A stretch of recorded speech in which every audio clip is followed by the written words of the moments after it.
Good evening, everyone. My name is Rebecca, and today I will be speaking about the history of our American currency. Before I begin, I would like to ask you all to please keep these questions in mind. Have you ever wondered how American currency originated? Who thought of it and what was the reason? Why was the government in charge of our monetary system from the beginning?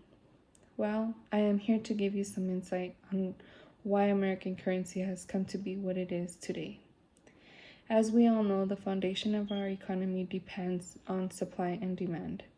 If there is no control of the supply and demand, we might see a collapse in our economy. This could be a reason for inflation as well. Even though we aren't aware of it, we surrendered our right for freedom long time before, essentially giving up our freedom when the foundation of our economy was created. A world that was once known for survival of the fittest, where we had to fend for ourselves. Our sacrifice was on our own demise, meaning if we didn't hunt, we didn't have no goods. And in medieval times, people also traded goods as a form of currency. However, the terms didn't really change. Even in today's world, we must still sacrifice in order to make a good living. It is up to us to want to work and do that sacrifice. Money has different values in different parts of the world, as it also varies in what it is used for. Money's worth also varies, and the value of it depends on our lifestyle. The way that we all have unique lifestyles and have access to different goods also plays a role in what our necessities are also valued at. Our lifestyle depends on how we value our money. As cliche as it sounds, some people may say money doesn't grow on trees, but it actually does. It is made out of paper. Even though it wasn't always this way, we still follow that same foundation. The reason this term is cliche is because it is hard to make this money. It is hard to come up with this money, and therefore comes the term money doesn't grow on trees. Why? Because we have to work for it.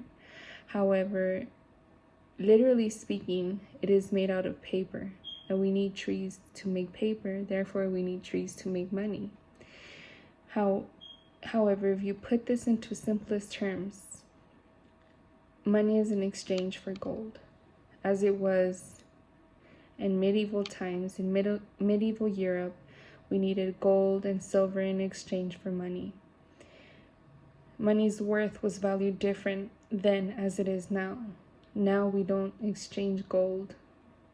We might use gold, but not for the same purposes that we have used it before. However, now the United States cannot just print money whenever they feel like it at their own expense or as they see fit. They can only do so if we have equal amounts of gold to cover for it. Otherwise, we cannot print money. Instead, there will be an inflation. If there is too much money and not enough supply, or if there is not enough demand, then we will see a raise in prices because we need that money to circulate, to revolve. Even though it wasn't always this way, we still follow the same foundation. This brings us back to the blueprint of how money originated. It was only founded by this ideology that came from medieval Europe. The establishment of this caused a ripple effect which has made a worldwide change that we still see to this day.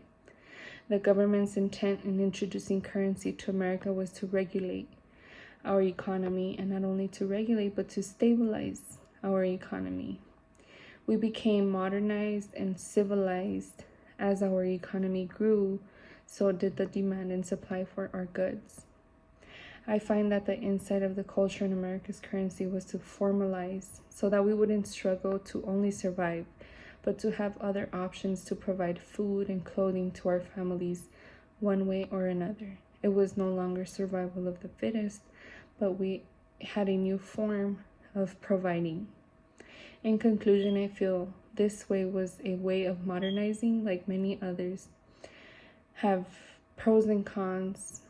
So did this way of modernizing. However, because of the government making this money, America became had the option to become civilized.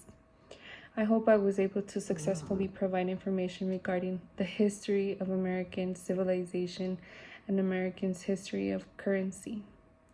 I'd like to thank you all for taking the time to listen to me today, and I hope that everyone has a good rest of your day. Thank you for listening.